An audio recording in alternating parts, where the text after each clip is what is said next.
Hi everyone, my name is Tori and I am a choreographer for the Rider Senior Capstone 2021 Performance Moving Introspection, in which my work will be showcased, and I'm here to answer a couple of your questions. So, the first question is, how did you choose the locations that you filmed in? So, to kind of give you a broader perspective of my piece, when you watch it, you'll see it'll move into phases. Like one phase, I'm like in front of a bunch of artwork, and then I'm in a very dull and dark theater. And overall, I don't want it to feel like the piece is very cohesive. I want it to feel drastically, like each phase should feel drastically different from the other.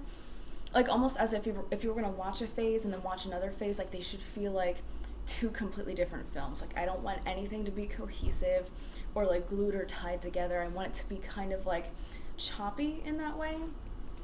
I actually had asked my cinematographer, Victoria Grisanzio, who is super awesome and helpful, and she's just great at everything, and literally you ask her for one thing and she just will drop everything just to help you. And one of them was, I don't know where to film, especially because I don't live in this area. I was asking her, are there any places that are artsy, fun? Because for the first phase that you'll see, like I performed in front of a bunch of artwork, a bunch of murals, and I kind of wanted something exciting and colorful like that. So I had texted her like, or do you know of any like exciting places nearby that we can go to? And she had sent me like 20 screenshots of different places and pictures saying this place is like a nice forest with sculptures, and like this place is super cool and this place isn't too far, and again was just super helpful with that. So basically I asked her for help and she helped me, and I knew that I wanted to be on the beach, and Asbury Park, which is like where I filmed for the first section, was near the beach. So we filmed on the beach, and then I filmed in a studio, and I'd already known that I wanted to film in the Spitz Theater just because, again, I wanted that contrast. In the Spitz Theater, if you go to Rider University or you've just like ever been in the Spitz Theater, you know that it's very dark. There's not a lot of exciting things. Everything is pretty much black. You'll see like the only prop I really use in that phase is a door, and it just so happened that there was just this really cool door. I was like, oh, like let's utilize this in this piece. But other than that, nothing very like interesting or exciting, so that's why I picked the Spitz Theater. And yeah, just overall, to answer your question, I wanted everything to feel incohesive compared to one another throughout like the phases that you see in my film.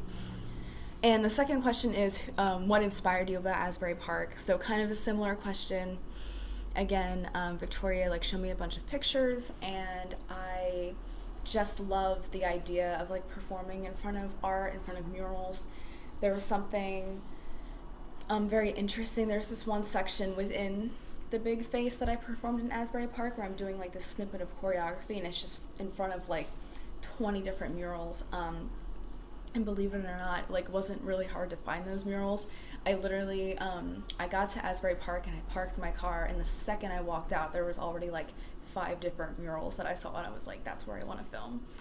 And yeah, I just wanted color, I wanted excitement, and I liked the idea of dancing in front of artwork and having something just very colorful and vibrant behind me while I was doing my choreography.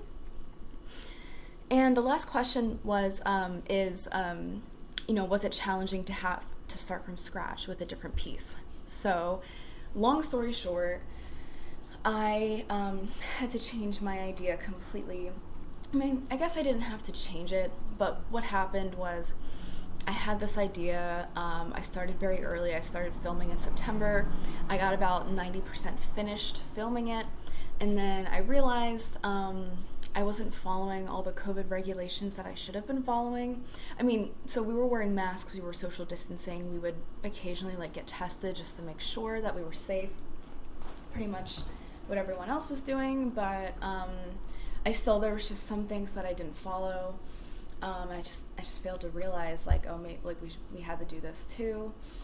And I could have kept my idea. I could have just texted my cast asking to meet up and refilm everything. And I just didn't want to do that. I already edited a bunch of sections, and I really like the way it is, and it's just my artistic choice is that I don't want that piece to have to adapt to those regulations.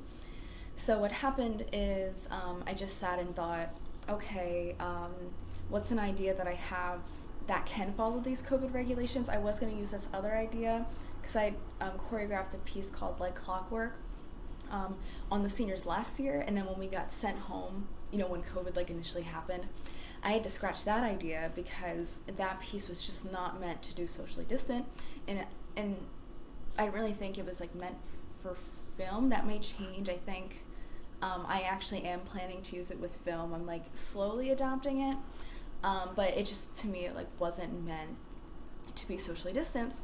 So I chose this idea of doing like a one-man show almost, and just having this person moving through phases and how they react to those phases and what they kind of like learn at the end. I know that's very broad, but I don't want to share too much of my piece. I really want people to look at it, have their own interpretation, maybe be confused by it, like not know what the heck is going on, or maybe they're like, oh no, like this is what it meant and this is what it means to me. And I just want it to be kind of like a very like universal piece in that way. I want the viewer to watch it and get what they get from it, and I don't want to spoon feed any ideas because I don't want to like alter their perception of what they just viewed. So I'm gonna kind of like keep the spine and the meaning of the work to myself.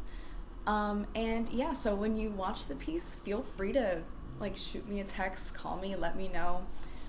It's going to be a show on YouTube, so you can even like write in the comments like what you thought of it, what it made you think of, how the piece resonated with you, and what you think it's about. And I would love that. I would actually love that if I got feedback for my piece like that. And those are all the answers to my questions. Thank you so much for asking questions, and I hope you guys enjoy the show this Friday.